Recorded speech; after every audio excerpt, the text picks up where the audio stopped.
ಜೊತೆ ಸಾಹಿಲ್ ದೂರವಾಣಿ ಸಂಪರ್ಕದಲ್ಲಿದ್ದಾರೆ.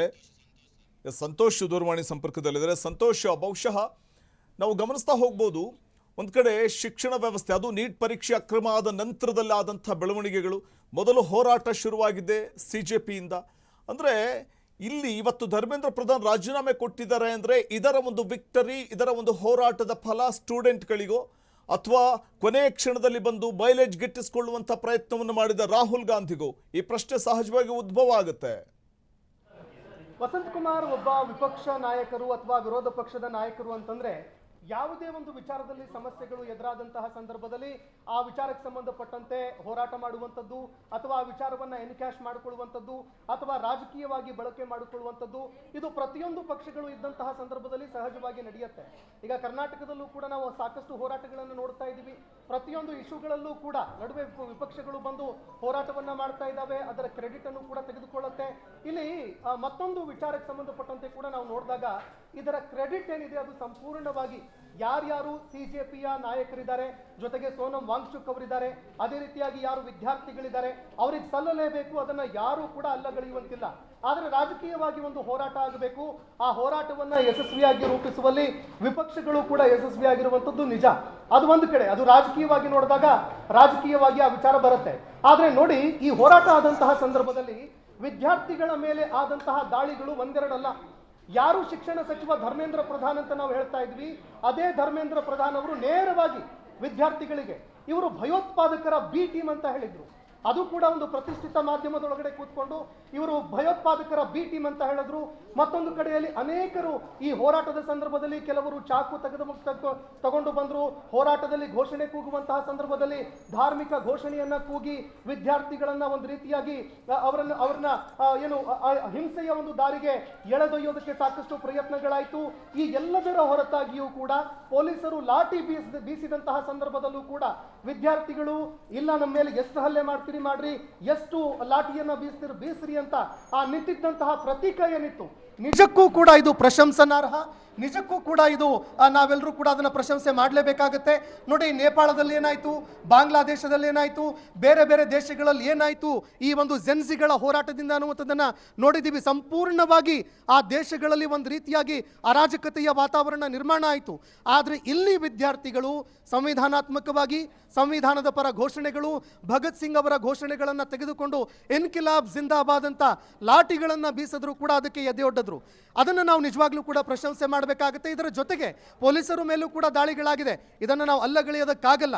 ಆದರೆ ಈ ಒಂದು ಸಂಪೂರ್ಣ ಹೋರಾಟದ ಪ್ರಾಸ್ಪೆಕ್ಟಿವ್ ಏನಾಗಿತ್ತು ಅಂದರೆ ಧರ್ಮೇಂದ್ರ ಪ್ರಧಾನ್ ಅವರ ರಾಜೀನಾಮೆ, ಜೊತೆಗೆ ಯಾರ್ಯಾರು ವಿದ್ಯಾರ್ಥಿಗಳು ಆತ್ಮಹತ್ಯೆ ಮಾಡ್ಕೊಂಡಿದ್ದಾರೆ ಅವರಿಗೆ ಒಂದು ರೀತಿಯಾಗಿ ಪರಿಹಾರ ಕೊಡುವಂಥದ್ದು.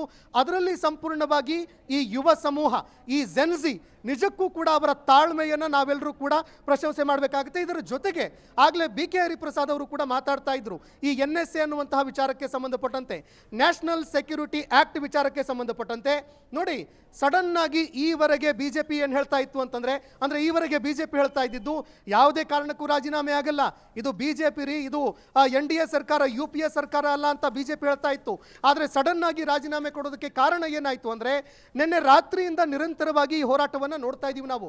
ನಿನ್ನೆ ರಾತ್ರಿ ಸರಿಸುಮಾರು 15,000ಕ್ಕೂ ಹೆಚ್ಚು ವಿದ್ಯಾರ್ಥಿಗಳು ಮತ್ತೆ ಹೊಸಬರು ಬಂದು ಹೋರಾಟಕ್ಕೆ ಜಾಯಿನ್ ಆಗಿದ್ದಾರೆ. ಬೇರೆ ಬೇರೆ ರಾಜ್ಯಗಳಿಂದಲೂ ಕೂಡ ವಿದ್ಯಾರ್ಥಿಗಳು ಬಂದು ಹೋರಾಟದಲ್ಲಿ ಭಾಗಿಯಾಗ್ತಾ ಇದ್ದಾರೆ.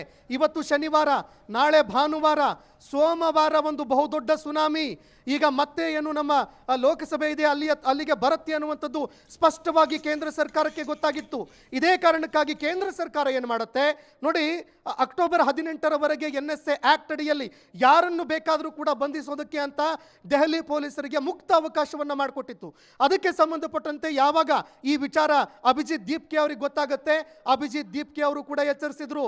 ನಿನ್ನೆ ರಾತ್ರಿ ಅವರು ಮಾತಾಡಬೇಕಾದ್ರೆ ನಾನು ನೋಡ್ತಾ ಇದ್ದೆ ವಸಂತ್ ಕುಮಾರ್, ಯಾವಾಗ ಬೇಕಾದರೂ ಕೂಡ NSA ಅಡಿಯಲ್ಲಿ ಅಂದರೆ ಯಾರು ಸೋನಂ ವಾಂಗ್ಚುಕ್ ಅವರು ಈ ಹೋರಾಟದಲ್ಲಿ ಭಾಗಿಯಾಗಿದ್ರು, ಉಪವಾಸ ಸತ್ಯಾಗ್ರಹ ಮಾಡಿದ್ರು, ಅವರನ್ನು ಕೂಡ ಈ NSA ಅಡಿಯಲ್ಲಿ ಅರೆಸ್ಟ್ ಮಾಡಿದ್ರು.